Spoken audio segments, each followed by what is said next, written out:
తిరుమల నెయ్యి విషయంలో పొలిటికల్ ఘీంకారం కొనసాగుతూనే ఉంది. కూటమి నేతలది ముమ్మాటికి తప్పుడు ప్రచారమే అంటూ వైసీపీ ఆరోపిస్తోంది. అయితే అధికార కూటమి కూడా అదే రేంజ్ లో కౌంటర్ ఇస్తోంది. ఇంతకీ ఎవరి వాటల్లో నిజమెంత? తప్పు చేసింది ఎవరు? తిరుమల లడ్డూ కల్తీ అంశంపై వివాదం కొనసాగుతోంది.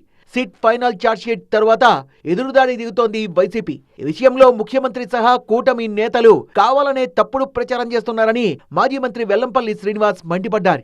లడ్డూలో ఎలాంటి జంతువుల కొవ్వు కలవలేదని సిట్ నివేదిక ఇచ్చిన దుష్ప్రచారం ఆగడం లేదన్నారు.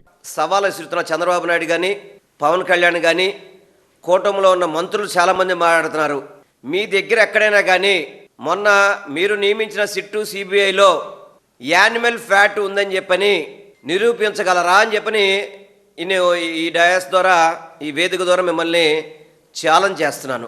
వైసీపీ వ్యాఖ్యలపై తీవ్ర స్థాయిలో పైరవుతోంది అధికార కూటమి. కల్తీ జరిగిందని టీటీడీ మాజీ చైర్మన్ సుబ్బారెడ్డి స్వయంగా అంగీకరించినప్పటికీ జగన్ మాత్రం బుకాయిస్తున్నారంటూ విమర్శించారు టీడీపీ ఏపీ అధ్యక్షుడు పల్లా శ్రీనివాసరావు. మాజీ ముఖ్యమంత్రి గారు చెప్తున్నారు కల్తీయే లేదని. ఇప్పుడు వచ్చి కొత్తగా మరి మాజీ చైర్మన్, టీటీడీ మాజీ చైర్మన్ సుబ్బారెడ్డి గారు ఏమంటున్నారంటే కల్తీ జరిగింది అంటున్నారు. ఎన్డీడీబీ రిపోర్ట్ చూస్తే దాంట్లో మరి మనం చాలా బాధపడేటట్టు యానిమల్ ఫ్యాట్ కలిసి ఉంటుందని చెప్పేసి ఎన్డీడీబీ రిపోర్ట్ చెప్తుంది. వైసీపీ నేతలు తప్పు చేసి కూడా దబాయిస్తున్నారంటూ ఫైర్ అయ్యారు బీజేపీ ఎమ్మెల్యే ఆదినారాయణ రెడ్డి. లడ్డూ సంఘటన పైన వాళ్ళు పై చేయనారు అంటే తప్పు చేసి కూడా పై చేయి. నేను ఇక్కడ మహిళలు కొందరు ఉన్నారు, ఒకరు ఇద్దరు అన్వాంటెడ్గా ఒక రూమ్లో దొరుకుతారు. దొరికినా కూడా మేము సీతమ్మ ప్రతివత అంటే మేము వాళ్ళు చెప్పినది వినాలా చెప్పాలా? దొరికినారు దొంగలు.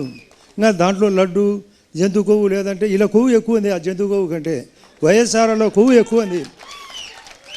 ఆ ముందు ఆ కొవ్వు కరగదీయాల. జగన్ను రాజకీయంగా దెబ్బకొట్టేందుకే ఈ విధంగా తప్పుడు ఆరోపణలు చేస్తున్నారంటూ విమర్శించారు మాజీ మంత్రి కన్నబాబు.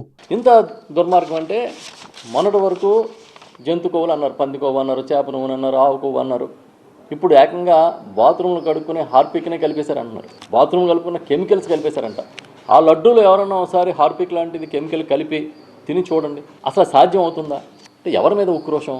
జగన్ గారిని కించపరచడం కోసం మీరు ఎంచుకున్న మార్గం అయితే ఒక్క చుక్క నెయ్యి కూడా లేకుండా తిరుమల స్వామివారి లడ్డూల్ని తయారు చేయడమే కాకుండా ఎదురుదాడి చేస్తున్నారంటూ వైసీపీపై మండిపడ్డ మంత్రి నాదెండ్ల మనోహర్ ఈ విషయంలో అసలు వైసీపీకి మాట్లాడే నైతిక హక్కే లేదన్నారు. తప్పు జరిగిన విషయం వీళ్ళు అంగీకరించి మనస్తాపం చెంది వీళ్ళు క్షమించమని కోరాలిగా తప్ప ఈ రోజు ప్రెస్ మీట్లు పెట్టి ఎదురుదాడి చేసి ఒక పైశాచిక ఆనందం.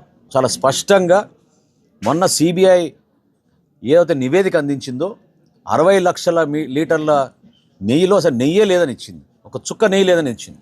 మొత్తంగా లడ్డూ కల్తీ వివాదంపై అటు కూటమి నేతలు ఇటు వైసీపీ నేతలు ఏమాత్రం తగ్గడం లేదు.